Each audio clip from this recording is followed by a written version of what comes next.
You're watching Drake Wing Gaming. Enjoy the video. Hey guys and gals, Eric here from Drake Wing Gaming. It's something on Twitter, the Gaming Dragon, today, coming back at you with a Let's Play episode with a new Let's Play series on Chemia.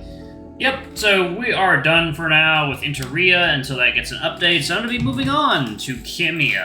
I've heard a lot of good stuff about this. I already love the intro screen and the music sounds great, so I'm eager to jump right into it, y'all, so let's do that. Alright, alarm chain, you are up, and let's go. Start. Alright.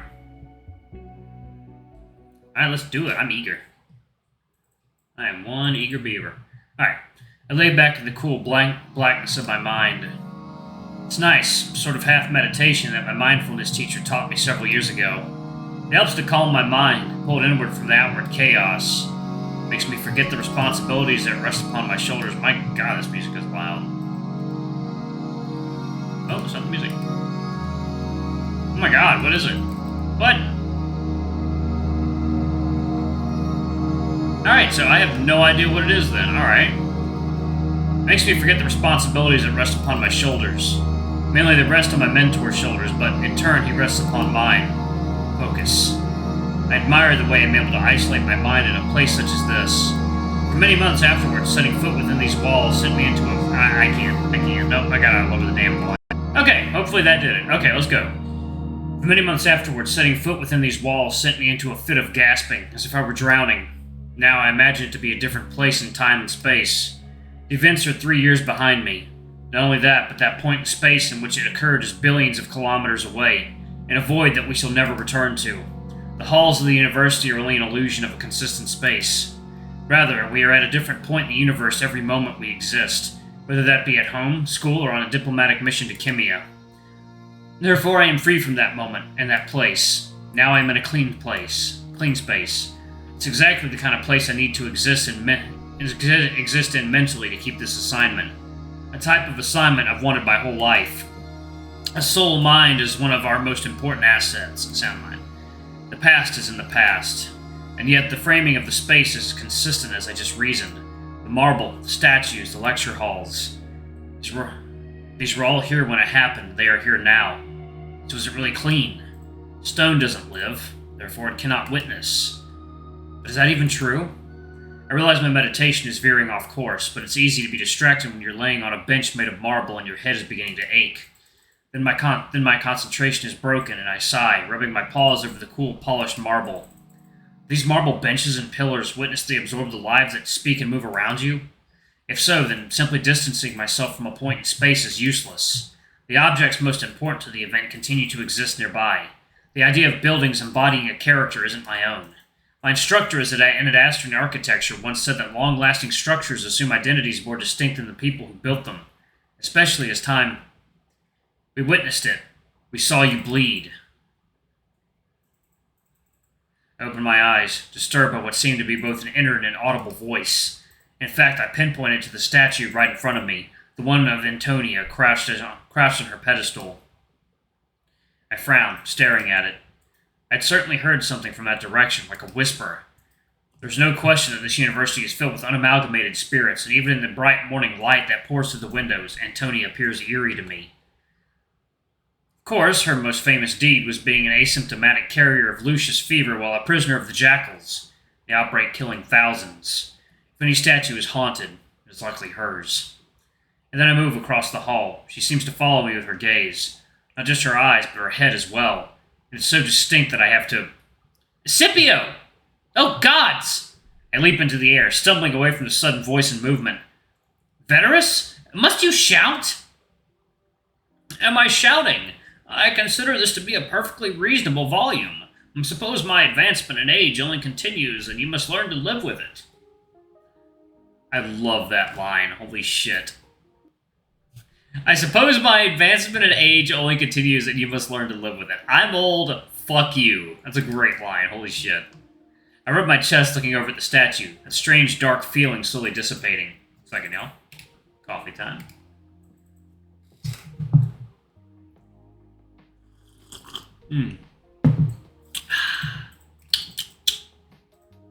You did not wait for me at the entrance to the forest this morning. Thus my journey was rather dull.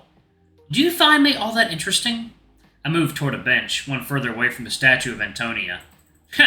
Well, now that you've really managed to capture the attention of the flower jackal in the past few weeks, you most certainly are. He is most interesting. And yet you insult him in the same breath. He is a flower. What of it? He is a Chemian. Even Chemians have the boundaries of gender. That jackal seems just as happy to be treated as a woman as he is to be treated as a man. I sigh, feeling the chasm between our differences in age now more than ever. Vedris once thought of as a leading social progressive back in the days that Amicus's father ruled. Now with Amicus on the throne, much has changed, and he's rather popular with those of my age. Not so much with Vedris. As much as I enjoy our conversations on topics such as the latest fashion in imported Chemian amusement tech, I was actually asked by Amicus to discuss a few things with you. I feel a falling feeling in my chest, wondering if I've done something wrong. 2 years ago, Vedris had picked his top 3 students of Chemian culture to train as his assistant and backup to the mission. I had been one of them, and just last week I was officially chosen by both Amicus and Vedris. This was despite the fact that I was solidly middling between the other 2 students in our studies. Carbo should have been the one to go. I was certain it was a dream, and now I wonder if reality is about to catch up with me. It was probably clear that my mind hasn't always been in the present. Sit, Scipio. I do as I'm told, trying to keep my expression stoic so as to avoid embarrassment no matter which way the conversation leads. Now, do you know why you were picked to accompany the mission? I try to think of a reason that won't make me sound too egotistical. My knowledge of Chemia, especially the youth culture there. Vedris waves his paw. Oh, please, Chemian youth culture, as you say, does not matter. Besides, Carbo knew more than you. I blush even though it's a true and fair statement. Well, the only other reason might be my relationship to Neferu. And Brunus, you cultivated casual Chemian friendships with them with very little effort. Of course.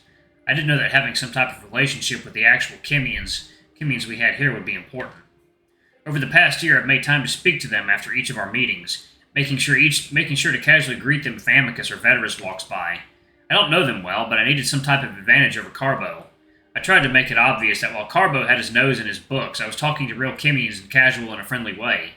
It seems I made the correct gamble. I mean, it's not difficult, It is difficult for a wolf. Casual friendships only create opportunity for casual betrayals. However, he glances at me from under his bushy brows. It provides opportunity for the casual gathering of intelligence as well. I wince. You want me to spy? Amicus would simply like for you to keep an eye on them. As we know by now, Chemian bluntness is a myth. We can never be sure of their true intentions. I did become their friend with the sole purpose of personal gain in mind. Still, the friendly feelings are genuine and spying on them doesn't feel quite right. You accepted the position of a diplomat. Thus you accepted the responsibility to gather intelligence for your emperor. It is part of your many responsibilities now. Where do I even start? Don't ask me. I'm simply an advisor to the emperor on Chemian politics and culture. He only wanted me to prepare you so that it would not come as a complete surprise when you begin training. I'm quiet for a moment, knowing that I should have been expecting something like this eventually. Do you feel you're up to the task? A target like Neferu should be a lucrative one. Oh, he's cute. I smile. Of course, I did accept the position like you said. However, Neferu is smarter than he'd have you believe. I doubt he'll give anything away. It's like, coffee time.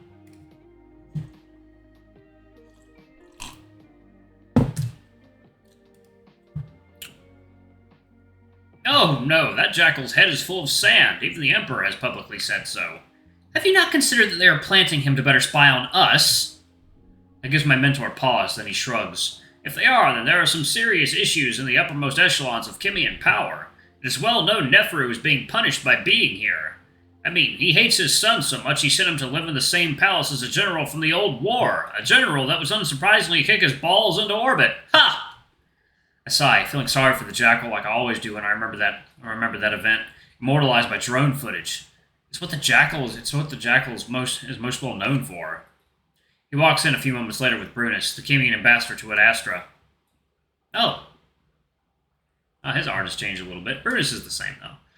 They nod at me as usual, but they take their seats in the far corner of the room, apparently taking this time to discuss their own matters. The rest of the planned envoy shows up shortly after, and we begin one of our bi-weekly meetings. It feels slightly different now that my peers are gone, but aside from the room feeling a little more empty, business progresses as usual. It's a rather casual affair, if not a depressing one due to our lack of progress. That is, unless the Vizier shows up. He does so unannounced every few months or so after arriving on the stretch. Otherwise, we discuss how wolfish society and culture should approach its various Chemian counterparts. Then Amicus and Nefru argue for a while about how wolves must learn to separate diplomacy from outright lies, which Amicus argues is the same thing. And then we get the usually somber news from Com about the situation on Earth. Today is no different. Amicus always goes quiet during these moments, especially now that the news is especially grim. You will recall that 3 days ago, after the deaths of 3 American diplomats who came into contact with the human, it had been discovered that he is sporadically shedding avian virus. Unfortunately, there have been further developments in which one of the diplomats visited an establishment that serves food and beverage. 4 British officials were infected by this diplomat and all subsequently perished in the past 2 days. The human has been placed in quarantine and talks between nations have come to a halt for the time being. The United States of America and the United Kingdom have threatened to withdraw from talks if there are further casualties.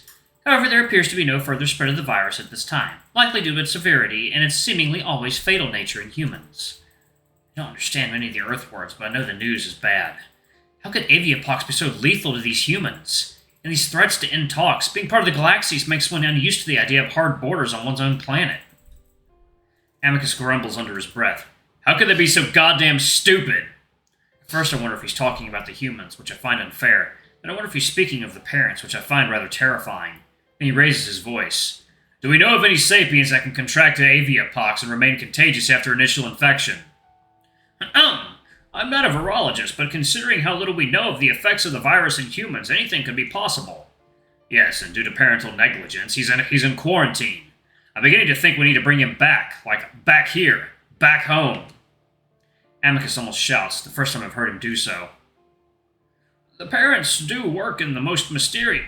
By making my human appear as if he were a bioweapon? What the hell are they playing at? Virginia, who had been silent throughout most of the discussion, clears her throat. Unfortunately, Amicus, we know the parents are not able to foresee all things. We can only control our own duties on our own plane of existence. How the fuck did none of you guess that they might, be susceptible to some diseases that the wolves have? That's like, God, Jesus, that's like the fucking Pilgrims and the Indians. Pilgrims came and started wiping out the Indians with their damn viruses and shit. Yeah, Jesus. It's like Invasion 101. Of course they're probably going to assume he's a bioweapon. Second, coffee time. Unfortunately, Amicus, we know the parents are not able to foresee all things. Oh, yeah, I already read that. Okay. I know his relationship with the humans was close, though how close is wildly different depending upon who you ask. It's clear he's more rattled than I've ever seen him, though, his paw is shaking on his knees.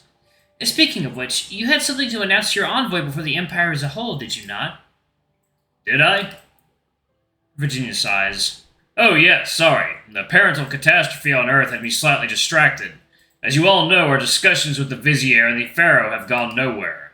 To show Chemia that Adastro is truly dedicated to an alliance, Amicus swallows as if he's having trouble getting the words out of his throat.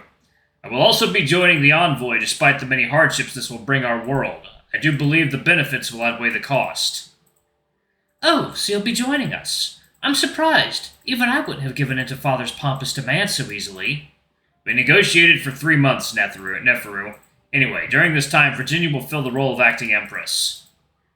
I widen my eyes, if only because it's the first time I've heard such words put together. Vitirius visibly blanches while Neferu and Brutus barely react at all. Thank you, Amicus. I'll perform to the best of my abilities during your absence. You always do, Virginia. This means we should all keep in mind the fact that departure could occur any day now, depending on when the ship arrives. My eyes widen. So that's why I was chosen now. The day that had always seemed so distant is nigh. Now I must be off. I have a discussion with the parents once again, to make sure we're actually still on some sort of track.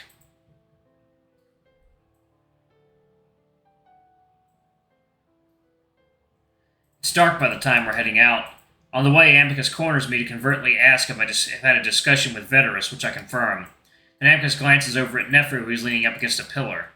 I take the hint, and as everyone else leaves, I approach the jackal, suddenly feeling nervous for some reason. Not some reason, but because now things are a bit different on my end. Well, hello there, Chosen One. Usually it is me that approaches you. I shrug as casually as possible. Well, considering that my role is now certain, I thought we should acquaint ourselves further. Alright, y'all, I'm going to go ahead and pause it right there. Thank y'all so much for watching. Don't forget to like, comment, subscribe, ring that notification bell, and check out our Patreon if you can. It always helps. Anyway, I love you all. I'll see you on the next video. Bye-bye!